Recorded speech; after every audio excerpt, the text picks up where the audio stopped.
So today I wanted to talk about resistance, which is something I have been exploring a lot lately. I find myself dipping in and out of resistance, different circumstances in my life, and I think it is a big topic to explore. Similar to what I was talking about in the last video, think of the things in your life that you resist, whether that's a money situation or a health situation or something going on in a relationship, a friendship, a romantic relationship, a partnership, whatever. Just think of a situation where you feel a lot of resistance. If it's to a person, if it's to your finances, if it's to your body or some kind of symptom you're having. I'm sure you probably don't even have to think about it for very long because you probably spend a lot of time resisting something, right? If you're looking into the field of how to change your life, how to make your life better, for most of us that is inspired by a sense of resisting something. And just take a second to take stock and see, does resisting whatever it is, lead to the outcome that you're looking for?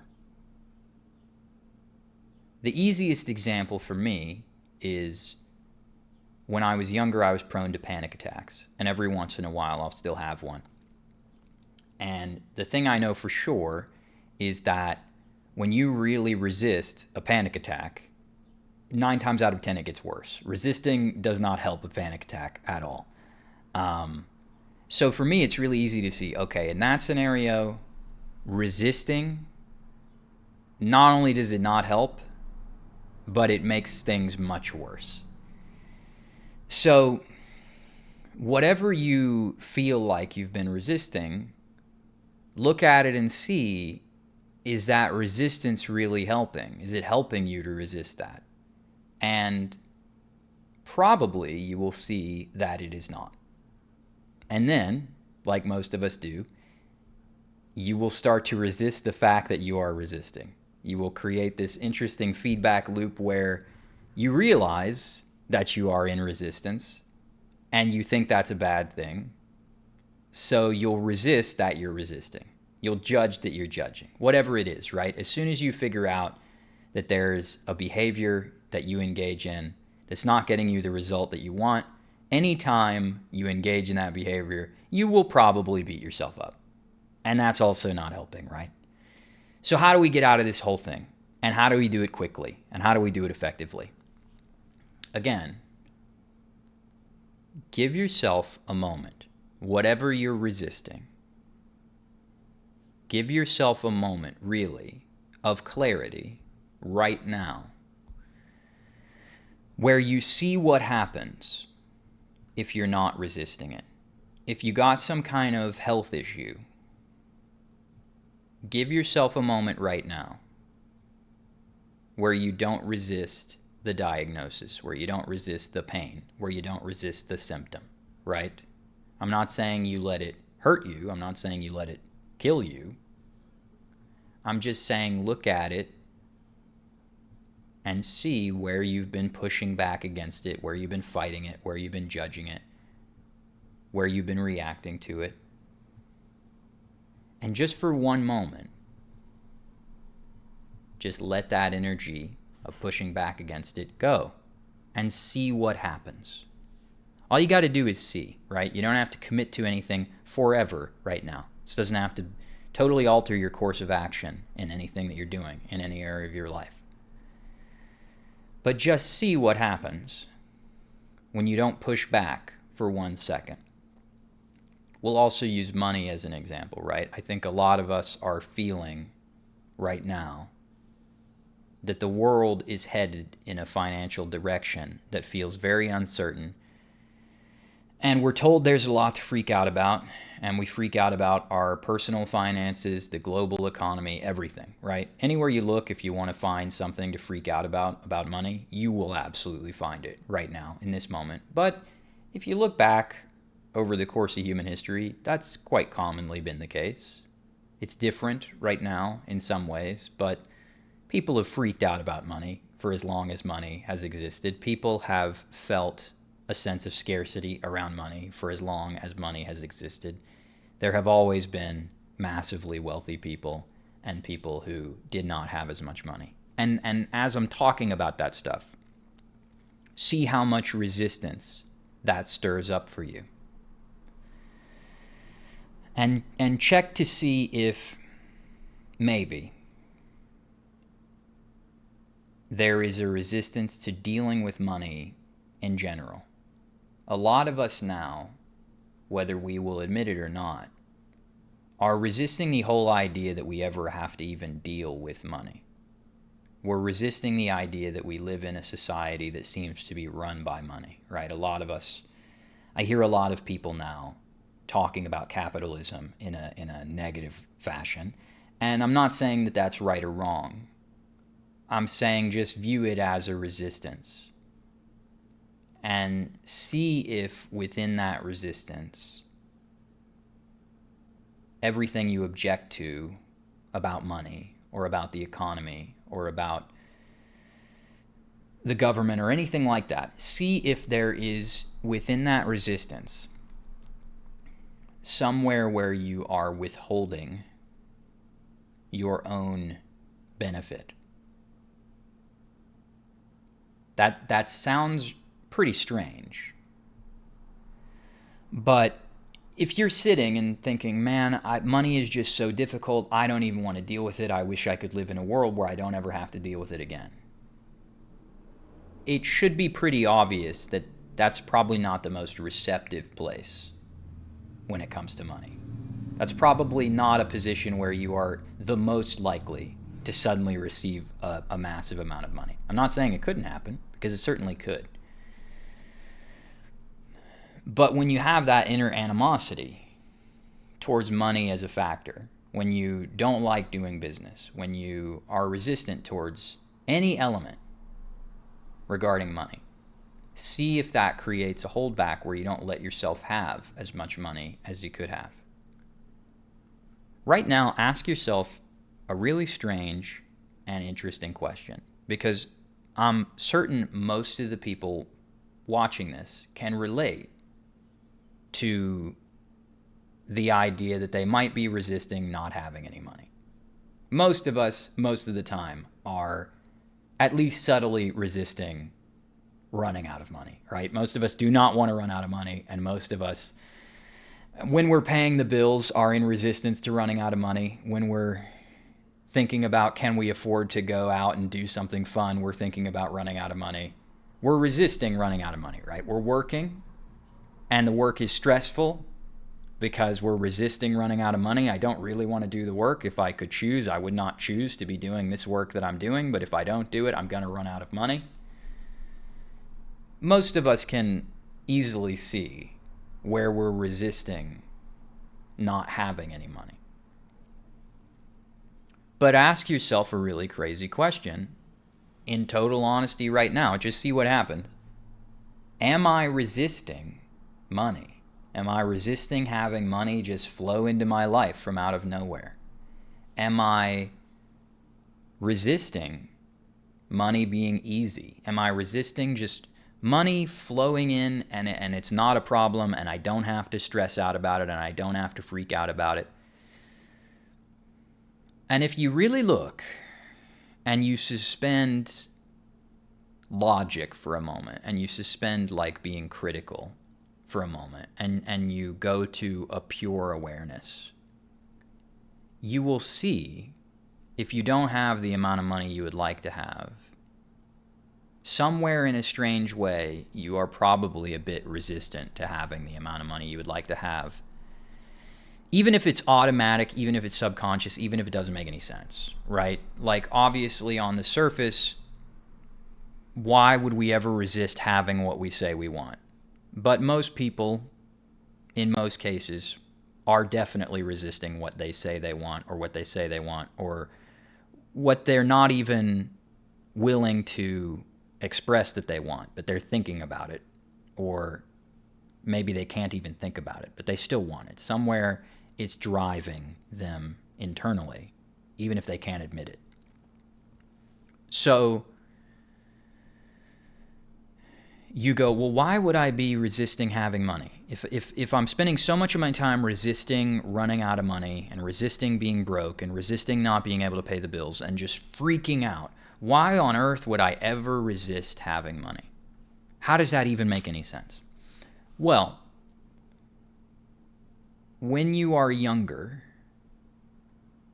you hear certain things about the world and you internalize them. And you take it for granted that the people who are telling you their version of the world have it correct and that they're telling you the truth. Now, most of them obviously don't know that they're lying. Most people obviously don't think, hey, I bet I have a grossly incorrect idea of how the world works. I bet I am totally full of it when it comes to how I think the world works. Most people obviously don't walk around thinking, I bet I'm just completely wrong about everything. But what most people consider the truth, what most people consider the way things are, what most people consider reality, is not true for you, is not true for everyone. It is true for them because they make it so, but it's not inherently true.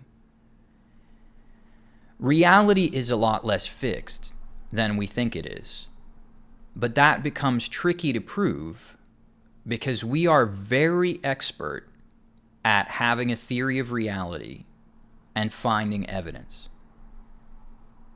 Your confirmation bias is very strong. So you have to aim it towards what you want and not what you don't want. But most of us, our confirmation bias is aimed toward what we don't want. If you look around right now on social media, you will see people talking about other people that they don't like and how they are constantly coming across other people that they don't like. And the parameters for that are basically arbitrary. People will come up with whatever group of people that they are mistrustful towards, and they will justify it with their confirmation bias, and they will, whether it's Democrats, Republicans, whatever, it literally doesn't matter what the group of people is. There will be another group of people who has some kind of confirmation bias against them, right? And again, in this conversation, I don't even want to chime in and say who's right and who's wrong or anything like that, because that's not the point. The point is, everyone can choose what reality they want to exist in. Most people, however, do not choose that. It is dictated to them, and they don't ever really question it. Or in their moments of lucidity, they question it a little bit, and then they let their current vision of reality beat them back into submission, right? Like, every once in a while, someone will say there's got to be more to life than this. And then something really horrible will happen and convince you that there's definitely not any more to life than this and that life is probably terrible. And when you hit a moment like that, as I have an innumerable number of times, like my life is really, could easily be summed up as me having amazing epiphanies and then being hit in the face and going back to feeling like life is terrible, right? It's not. I fundamentally believe life is amazing and incredible, and it's a blank canvas for you to create anything. But the patterning for most of us is so deep that we're chasing that moment of clarity. We're chasing that moment of lucidity. We're chasing that moment of genius where we realize we're struck by enlightenment. We have that Satori moment where suddenly we know the nature of things, and suddenly we can choose from a more expanded, more powerful, more real place what we're going to do. Suddenly, I finally realized. And then 2 or 3 or 4 days later, you're back to feeling terrible, right? Because most of us don't install peak experience satori, enlightenment, whatever you want to call it. We don't install that as the habitual pattern thing that occurs every day, right? We could make a practice out of every day. Life is amazing. Life is beautiful. Life is wonderful. Everything is easy for me. Could make a practice out of that. But it's hard to make a practice out of that when you're busy resisting what you don't want, when you're busy fighting against what you don't want, when you're busy dwelling on. It's like, really, honestly, how much of your life do you spend resisting something that happened in the past? Right? Most of us, if we're totally honest, are so busy resisting the things we've decided happened to us in the past and the things we're afraid of happening to us in the future based on what happened to us in the past, that we're not really here right now, seeing if there's anything here right now we could enjoy. And this is not new information. I've probably said this a million times and forgotten that I've said it, and like have days where I feel like the dumbest person alive. And resisting that does not help it. You gotta have a total welcoming, open-armed smile on your face that you will fall off the path a million times, if that's what it comes to. It doesn't have to be, right? You don't have to go, wow, I'm such an idiot, I should celebrate what... That's not what I mean. It's just, how much good has really come from holding yourself to a standard? Truly, right? When your life works and things are beautiful, you act in accordance. You don't need to be held to a standard. Not really. People who do things that are not beneficial to other people, 99% of the time are motivated by some kind of fear or some kind of misperception of what reality is, right?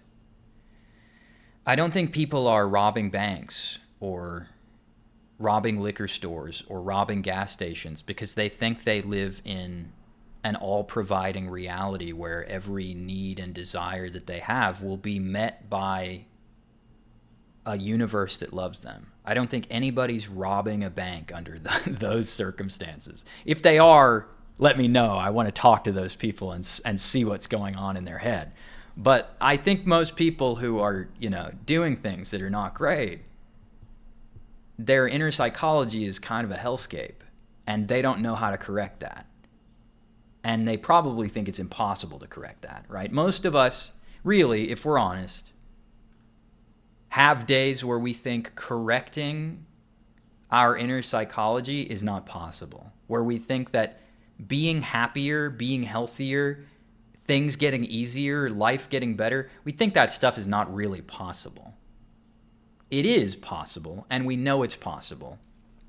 And the resistance comes from one half of me thinks this is definitely possible, and it is easy, and I've done all the steps before, so why am I not doing them now? And the other side of me thinks it's impossible, and it's never going to happen, and I might as well just lay down and give up, right? And so those two things bump into each other in every person in a different mix, right? Some people are incredibly optimistic and never pessimistic, and so they bump together and it's very strange. But if those people have a moment where they suddenly become pessimistic, it's really hard for them because they don't have any experience with it. Meanwhile, those of us who have been pessimistic all the time don't have any difficulty, really, being pessimistic. I mean, it's not fun, but we're used to it. We can handle it. Otherwise, we wouldn't be here. But the optimism is a lot harder for us to handle because when we feel optimistic, it's very uncomfortable because we're not used to it. And so the resistance comes about from Part of me knows this can happen, and part of me doesn't think it can. And my solution to this wavering belief is to try to force it through action, to try to force it through pressure, to try to force it through musculature, right? If you want more money, do you get it by resisting not having money? Or do you get it by allowing yourself to have an expanded awareness of every idea that you have that is valuable? Do you get it by having an expanded awareness that your existence is valuable and that your existence is valuable to other people? Or it could be. Right now, you might have a sense that your existence is valuable to no one, and your confirmation bias will show you that no one cares about you and no one ever will. I've been there. There are days still, even still, as much as I have incredible people in my life that I can talk to about anything, as much support as I have received in my life, I still have plenty of days where I go, nobody cares about me. And on those days, the blinders are on, I'm running around the track as fast as possible, I don't ever see that on my left and right, support is everywhere. I'm not even looking for support, right? I've already decided it's not here, and I'm moving towards what I'm moving towards. I'm going down the tunnel. I recently started reading this guy, Robert Anton Wilson, and he talks a lot about what he calls a reality tunnel. And I find that so interesting because it's like most of us really have a pretty restricted vision of reality. And we're just tunneling deeper and deeper and deeper into that no matter where it goes. And it seems to be difficult for most people to just stop and go, hey, this road I'm on doesn't go where I'm going. This tunnel that I'm in, digging this, I can dig this as deep as I want. It's never going to end up where I want to end up. Why don't I switch lanes? Why don't I go somewhere else? Why don't I? And I don't mean physically. I mean in terms of awareness, in terms of consciousness, in terms of evolution, really. If your life is not working the way that you want it to, it is time for you to evolve. And it's not an evolution into something you are not. This is going to sound redundant, but it's an evolution into something that you already are. You just don't recognize that. You don't admit that. You don't acknowledge that. You don't celebrate that. And you do not proceed down the highway in the direction that aligns with who you actually are, what you actually are. It's like if somebody gave you really bad directions and you followed them. And then we wonder why we're not ending up where we want to end up. So you can see if you need to be in a certain place by a certain time and you get wrong directions, no amount of action or resistance in the world is going to get you where you need to go if you keep following incorrect directions. That's never going to happen for you because you're following something that doesn't work. And most of us don't even know we're following something that doesn't work. People have sworn up and down that if we just do this for our whole lives, everything will work out. And as I said in the last video, everything will work out. Everything does work out. You're not in the wrong place. You're not at the wrong time. Everything is as it is, and that's perfectly fine. But if you have an inner sense of resistance, you're probably not where you want to be. And if you have an inner sense of resistance, that alone, you could be in paradise. But if you're sitting there resisting paradise, if you're sitting there having a mental battle about being in paradise, if you're clobbering yourself internally about being in paradise, I shouldn't be here, I don't deserve to be here, I wish it was blue instead of yellow, whatever, right? If that's your experience, being in paradise doesn't really matter, right? Because you're not aware of it, you're not perceiving it, you're not giving yourself the benefit of absorbing it, of receiving from it.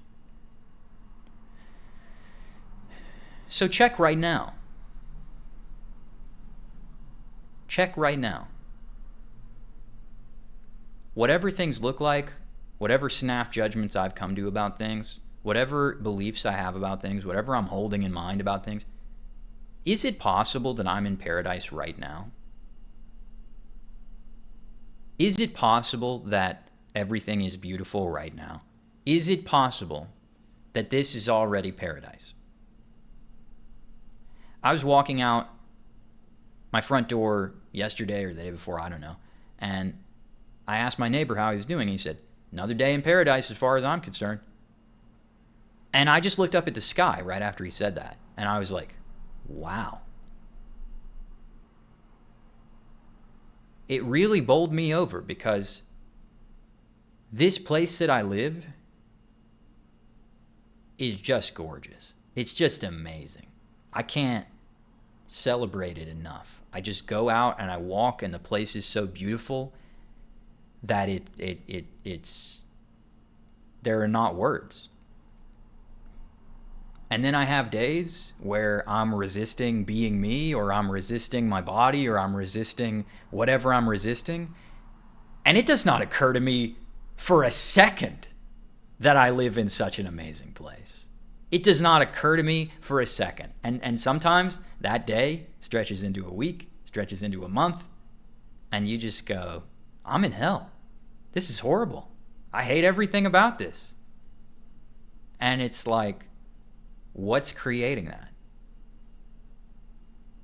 You walk out your front door, everything is gorgeous, and you're in hell? Why? Because of the resistance. Because you've got a mental battle going on in your head, and somehow it becomes more important to fight with that than to just be here, to just absorb whatever is. Right?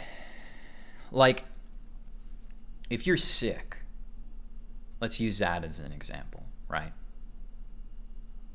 If you're sick, what feels better? Oh, I'm sick and I live in hell? Or, oh, I'm sick in paradise and paradise will restore me. Obviously, people run into this issue where they love the circumstances of their life, but they are sick. And then they go into this resistance of, oh, everything's amazing, but I'm sick and dying. Which, again, is just another version of being in hell. See what happens if you really go, wow, I'm just in paradise. I'm just in, and a lot of people, you know, it's easy to go, oh, well, I live in a not great area, or my apartment sucks, or whatever, right? Like it's easy to look around you and go, oh, I'm not in paradise. I'm in the bad place. You're in the good place. I'm in the bad place. But that's a matter of perspective, right? I am strange because when I travel internationally, sometimes I'm really excited by what the locals consider to be bad neighborhoods, but I think it's just gorgeous, and I don't know why, really. Probably I grew up watching too many foreign movies or something, but like, I will just be in a neighborhood that is run down and dingy and gross, and I go, this is awesome. This is great. Like, I could live here forever. And anybody I've ever told that to thinks I'm a nutcase, which I am, but that would be so low on the list of reasons. But it's truly a matter of perspective, a matter of receiving, a matter of just opening yourself up to how amazing it is.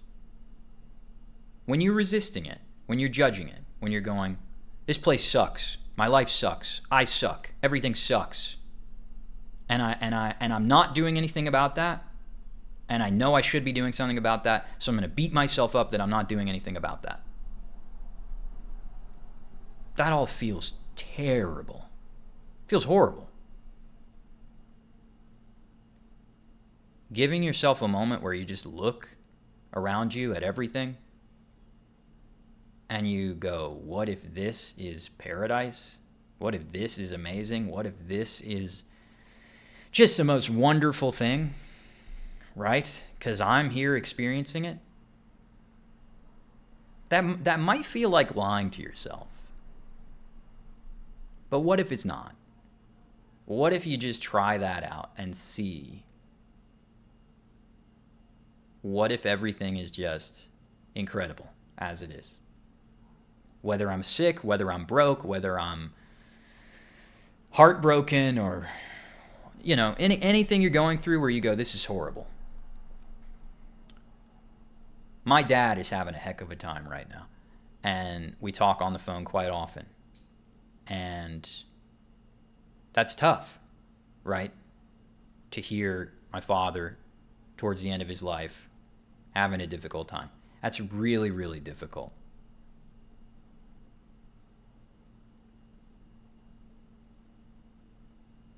But it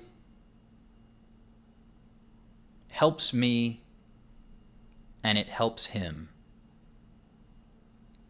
in a very strange way that language is not going to explain.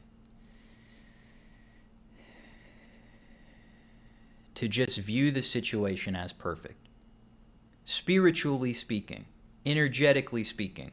Not on the level of, do I, the person, the ego, prefer for my father to be having a bad time? No. Does my father, the person, the ego, prefer for himself to be having a horrible time? No. But as the energy underneath everything, as the spirit underneath everything, as the oneness that exists,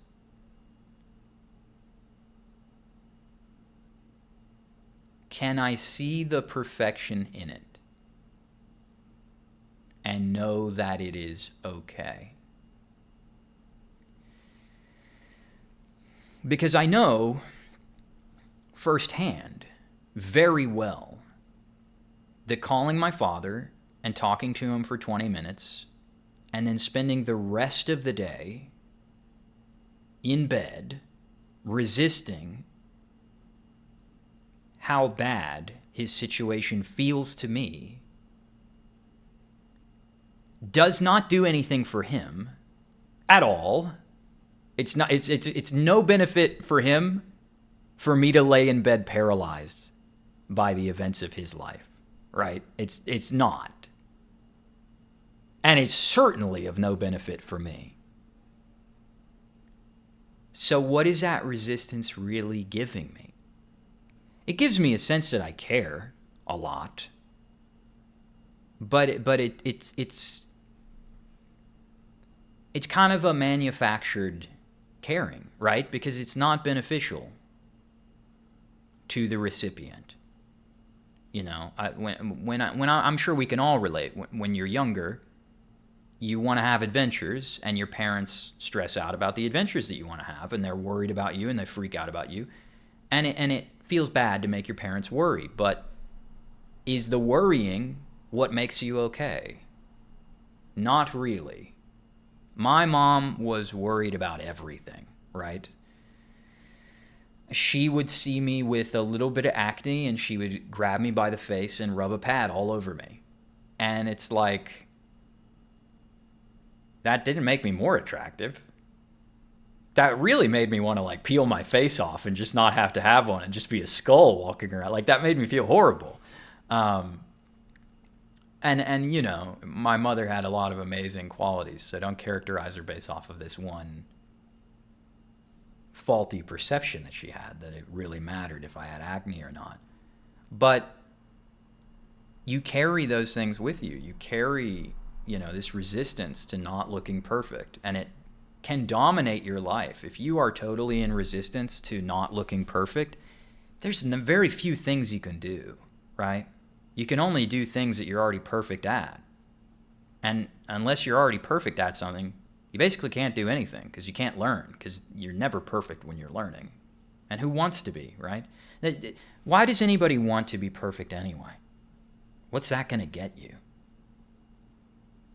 Perfect, I'm talking in sort of an ego sense, right? You get all the correct judgments. You have everything right. You have everything the way it's supposed to be. To this very small, limited mind that is ordered in a certain way. Again, everything is perfect as it is. But our mind can't really comprehend that in the same way, right? It's so used to judging and seeing if everything is appropriate and correct and right that it can't really comprehend that if I didn't lift a finger for the rest of my existence to try and change anything, that everything is perfect as it is. Now, a lot of people might hear that and go, well, okay, if that's true, if everything's just perfect as it is, and I don't need to change anything, what's the point of any of it? But that's the distinction we have to learn to make. Your life will be easier when you change it from a sense of creative fulfillment, from a sense of exploration, from a sense of fun, from a sense of play. Your life will be so much more satisfying when you are changing things from a creative perspective and not in resistance to destruction. Because many of us think we need to change our lives, because if we don't change our lives, everything is going to fall apart today or tomorrow or soon. And the not knowing when is what's really killing us, is that it seems like everything's going to fall apart. I just don't know when, right? That feels horrible. And it's not necessary, and it's not working. It's not working. Show me a person who this constant hysteria over, well, I'm reading all the signs and all the signs are bad, and I don't know what to do about it, so I'm probably just going to freak out about it, and I'm going to make sure I know that as many people as possible know that I am freaking out about it. Show me a person who, like, that's really working for them to create what they say they want. And I'm not coming down on anybody who does that, because I've been doing it for like the last year or more. Everything that happens in my life, I just go, can't possibly get any worse, and then it gets worse. And then I realize it's not really that bad, right? It's so easy to train yourself to go, it can't possibly get any worse, and then something bad happens and you go, it's worse. But you see, like, it doesn't have to be that way. You don't have to think of it that way. And thinking of it that way does not help you, does not empower you to change anything. It does not empower you to reach for something greater. It does not make you feel equipped to deal with your life. It makes you feel like, well, everything is just getting worse, and the things that have brought that into existence the way it is are so much greater than I, so there's nothing I can do about any of it. Which feels pretty bad. So you arrive at a place where you see, I don't have to change things because they're bad. I don't have to change things because my life will be ruined if I don't change them. I can change whatever I want, whenever I want, just because I want. And if I don't want to change things, strange as that may seem, if I got a money issue and I don't want to change it for some weird reason that I can't even identify, I don't have to beat myself up that I don't want to change it. I don't have to resist myself that I'm not taking what I deem is the action necessary to change. Because the truth is, action can get you anywhere.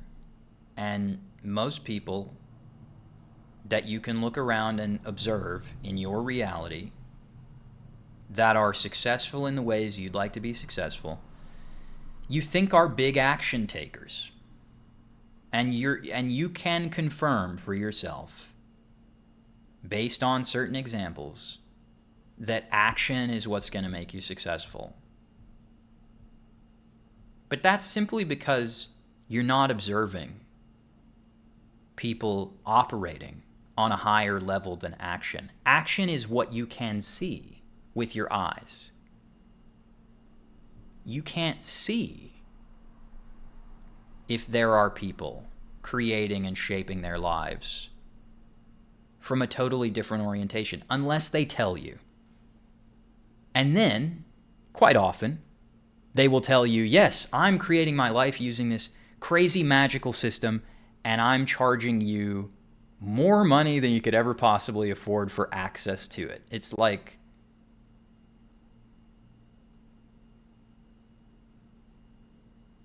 it's so easy. It's so easy. It's requires nothing of you. Everything that exists arranges itself in a way for you to know this is available for you. Everything that exists arranges itself however it needs to for you to have whatever experience you have dialed in. But if you were half asleep and somebody drunk whispered the instructions in your ear and you dialed those in and you haven't changed it, it's probably about time. Resistance is not going to get you there. Fighting it is not going to get you there. Rallying about how it's so horrible, everything is so horrible, people are so horrible, this person is so horrible, that person is so horrible. If that was going to get you there, you'd be there. But even if you got there, you wouldn't know because you'd be too busy going, well, I'm where I want to be, but there are some people here that I don't want to be here. So until we get rid of them, I can't even enjoy where I'm at. What? You've got to deliberately, easily, effortlessly code in to your reality the experience that you are interested in. And you cannot cheat yourself by coming up with outside reasons that it is specifically hard for you to do that. Again, it's not for me to come down on anybody, because I've spent my whole life thinking that I could be great and coming up with really good reasons why I'm not great. It feels really bad, actually. So you can do it. You can do it until they bury you. What's the point? Right? Life is so much easier than that. It's so much more fun than that. It's so much happier than that. Snap out of it. And with that, I think I have said more than enough for today. I will see you guys sometime.